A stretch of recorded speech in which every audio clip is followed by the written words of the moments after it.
Hey, what's going on, everybody? How you doing? I'm Dr. Boyce Watkins. I am here in Guyana, Georgetown, Guyana, and I, of course, want to stay connected and kind of let you guys know what's kind of going on in the world, and give you my quick interpretation on it. Some of my videos will be a little bit shorter because the bandwidth is not as strong here, but you'll still hear from me on a regular basis. One of the things I wanted to tell you guys about is that a black CEO by the name of Kenneth Frazier, who's the CEO of Merck, actually stepped down from President Trump's manufacturing council on Monday. And he stepped down because Trump failed to condemn the white supremacists. He says that America's leaders must honor our fundamental values by clearly rejecting expressions of hatred, bigotry, and group supremacy. I think it's great that he did this. He wrote a great statement on this. He said, "Our country's strength stems from diversity and the contributions made by men and women of different faiths, races, sexual orientations, and political beliefs, et cetera, et cetera, et cetera. America's leaders must honor our fundamental values by clearly rejecting expressions of hatred, bigotry, and group supremacy." Now, one thing that's kind of interesting, I kind of have a hard time figuring out what to make of, the idea that black people are consistently kind of lumped in with everybody else. I don't think that being black is the same as being gay, but for the sake of forming political coalitions, I guess that's kind of the rule of the day. That's kind of what people do. I think the problem with coalitions for black people, though, is that black people tend to get put at the back of the bus in these coalitions, right? So for every, Ken Frazier who gets to be the CEO of Merck, there are thousands and thousands of other black people who are left out of the economic system that was pretty much designed and invented for whites by whites. And white liberals will typically hire other white liberals before they hire black people. I mean, that's just true. That's kind of true all throughout the American economy. You go to Silicon Valley, this bastion of intellect and all this other stuff, and you're going to find that black people still get pushed to the back of the line. I personally think that the reason is because black people need to have our own businesses. We need to do three things as a black community. One, we need to educate our own children. Two, we need to build our own companies and create our own jobs. Three, we need to support black businesses. Those are three things I will always believe in. Three things you'll always hear from me. You'll hear this from me until the day I die, or until the day North Korea pushes the button, in which case it won't matter because it'll all be over with. But anyway, not to make you feel bad or anything, I just hope that this stuff doesn't get out of control.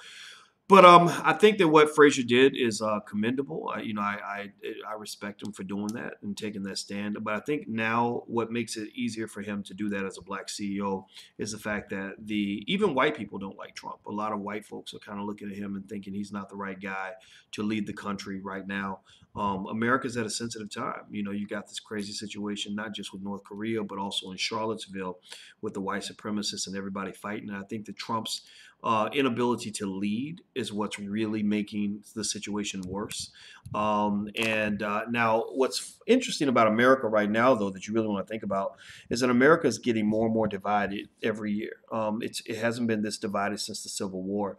And so basically, you're going to see it like this in every presidency. The next president, if it's a Democrat, you're going to still see chaos. Remember even when Obama was in office, you had a lot of craziness going on in Ferguson and everything else. So what I think is happening now is that you have the internet that has kind of bolstered all these different factions of people all throughout society to make all of them believe, okay, we should be running the world. Everybody's feeling emboldened because, they've got these leaders, these little leaders that have 300 or 400,000 Twitter followers, and they're tweeting, their message or whatever. And who knows, maybe I'm considered in that category because there are a lot of people I wouldn't be speaking to if it wasn't for social media.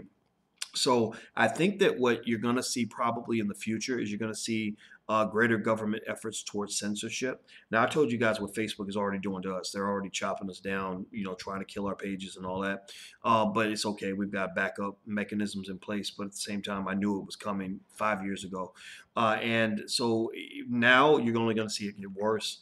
You're going to see people that will consider, censorship to be a matter of national security. If you compare the U.S. to, say, China is a country where social control is very, very strong. There's certain things they will not allow you to even look at on the internet. Voices that won't be heard. They told Facebook, "You stay out of China. We don't need you here." And I think a lot of that's because they really want to control the message that the masses get. And if you go to China, what you'll find is a lot of conformity. If somebody speaks out against the government and the government goes and kidnaps them and kills them, A lot of people will say, well, I mean, if you didn't want to get kidnapped and killed, you shouldn't have spoke up against the government. So their mindset's very, very different. And I think in the U.S., you're going to see, people, government officials and those in power pushing in that direction. It's not going to be the U.S. that you're used to. It's only going to get more and more become more and more of a controlled society. Anyway, that's my 2 cents on it. I think as far as his brother leaving Trump's commission or council, whatever it was, I think it's the right thing to do. I think it was the easy thing to do, though. I just don't think corporate America right now. Most of the liberals in corporate America are in support of much of anything that Trump is doing, and I think that right now it's kind of easy to sort of be anti-Trump, and I'm not pro-Trump or anti.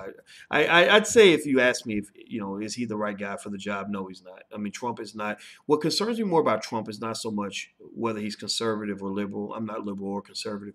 What bothers me the most about Donald Trump is that Trump is he's mentally ill. He's not balanced psychologically. I think that he's kind of the opposite of Obama. Obama was very balanced, maybe too balanced, to be honest with you. Trump is a little bit too much in the wrong direction. Like, I think that if you had somebody that had that energy and tenacity of a Trump and he had the intelligence and the foresight of an Obama, I think that would be a great president because that person could really assertively move America forward in a productive direction. I think Trump is moving America forward in a destructive direction. I don't think he's the right guy to handle this North Korea situation. It bothers me that this mentally unstable man could literally push a button and end life as we know it. I encourage you to just be ready. Get prepared.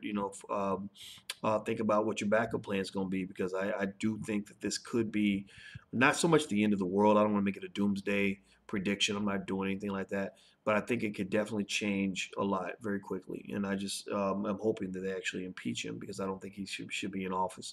But then again, they impeach him. I mean, you got Mike Pence right behind him. But at least Mike Pence, as interesting as he at least seems to be a measured, intelligent person in his own way. A lot of people think that because you disagree with him, that makes you stupid. Like, oh, you're not a liberal like me, so you're dumb. I don't think that way. I think there are a lot of brilliant conservatives, a lot of brilliant liberals, and I just see intelligence for what it is. So anyway, that's my 2 cents on it. I think that uh, I admire the brother's courage. He was the only black man actually on the council. So, good for him. Good for you, man. Get off the plantation, bro. I don't even know why you were there in the first place, but I guess on behalf of Merck and really at the same time, while I say I don't know why he was there in the first place, let me take that back. I think everybody in his position would consider something like that and should.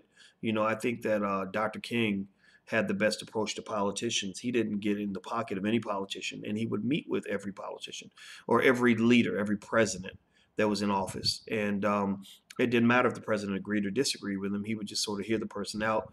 And I think that we do lose when we just say, I won't talk to you. I won't listen to you. I don't want to hear what you have to say. None of us should be talking to him. We're not speaking to him. I don't know if that's always the best option. I think that if you are in a position where you can speak or can be heard or can hear what they have to say, I say listen, because sometimes your enemies can actually make a better proposal to you than your friends because sometimes your enemies want to earn your friendship, so they'll give you a little bit more.